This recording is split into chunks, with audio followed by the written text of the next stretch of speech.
Now, number 10 says, knowledge is power. Knowledge is power. This is a very, very popular adage in English. It's used to advise people that it's not about physical strength. It's not about how strong you are. It's not about your muscles.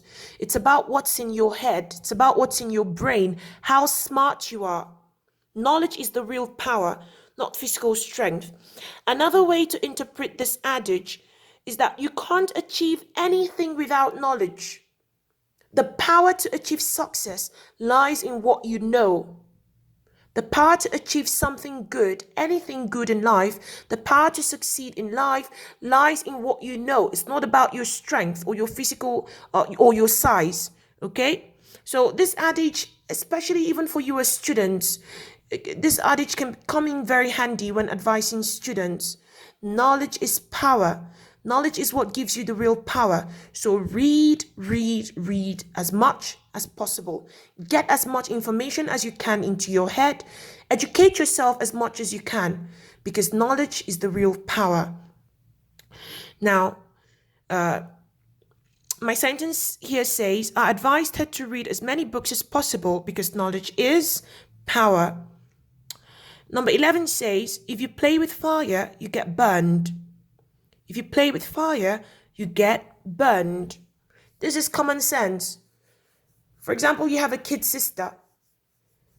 Your mom is cooking in the kitchen, or there's something on fire in the kitchen. And of all the places, of all the parts of the house to go play in, she chooses to play in the kitchen, around the gas, around the burner. She's touching, she's daring the fire. What's going to happen to her? She's going to get burned. You're camping out with friends at night, maybe a campsite. You're having a camp, you're camping out with friends rather. And then you make, you set up a campfire. And one person decides that of all the things to play with is the fire. What's going to happen to them? They're going to get burned. It's natural logic. Now, this sentence can be used to interpret in other contexts. The word fire can be used to mean anything harmful. When you play with anything harmful, when you play with anything dangerous, expect to get hurt. So it doesn't only apply to fire, literally. Fire here can be interpreted to mean anything dangerous in life. When you play with dangerous things, you get hurt. All right? Now, the sentence here says, I really don't feel sorry for careless drivers who get in an accident. Or careless drivers who get in accidents, sorry, that has to be generalized. I really don't feel sorry for careless drivers who get into accidents, because if you play with fire, you get burned. When you drive carelessly, you should expect to have an accident. Okay?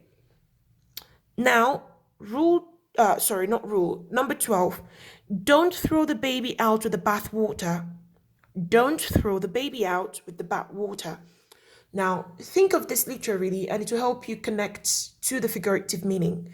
After taking, let's say, you're helping your mother to bathe your little sister, your baby sister. Now, after bathing your baby sister, the water in the bathtub is going to be very dirty, right? Of course, you just bathe your little sister. It's going to be a dirty water. Now, because the water is dirty and you want to throw the water away, are you going to throw the water away with your sister in it? Of course, no. So, this adage, the deeper meaning in it is bath water here is used to refer to bad things we don't want. Anything bad in life that we do not want. It could be a friend's bad attitude. It could be a friend who has done something to hurt us. It could be anything bad. Now, it's used to advise people that when bad things happen to them in life and they're trying to get away from the bad thing, or they're trying to get rid of the bad thing, they shouldn't get rid of the good things as well. Now, in my explanation a while ago, just shortly, I mentioned it could be a friend with a bad attitude. Think of this scenario. You have a friend. We all know that as human beings, we have our good sides and our bad sides, right? Now, no one can be perfect. Now, you have this friend of yours who has done something.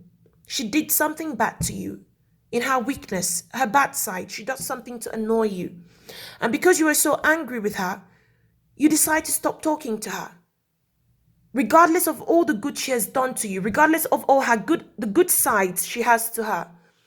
What you've done in such a situation is you've thrown away the baby and the bath water. The baby now is the good attitude. The bath water is the bad attitude. So in such a situation, you come across a friend who is fighting with another and you ask, what is that? And she says, oh, she said so and so to me, or oh, she didn't think of me. She was selfish in this way. You tell them, but doesn't this your friend have any good side? And you say, yeah, that's true. She's been kind to me in the past. She helps me with my homework. When I'm sick, she helps me. When I don't have food, she gives me food. So, and this person asks you, so why have you decided to completely get rid of her? Why have you decided to completely throw the baby out with the bath water? Completely decided to throw the baby out with the bath water? Why have you decided to get rid of this friend with both the good and the bad? You can decide to talk to her. Tell her this is what you've done. Okay? For the sake of the good side, try to correct only the bad so that you don't end up missing out on the good. I hope I've been able to explain this with this illustration. If you're still confused, ask me in the WhatsApp section. But generally, all it's saying is when you're trying to get rid of something bad, don't get carried away and throw it away with all the good as well. Try to be able to compartmentalize, separate the bad from the good, get rid of the bad and leave the good alone, if possible. Now, the sentence here says, Jana is always too quick to make decisions when she's angry, and it makes her throw the baby out with the bath water. Okay, that brings us to the end of today's lesson. You have sentences you want me to check. Please, let's communicate in the WhatsApp section. Send your sentences and I'll make corrections promptly, okay? Good luck.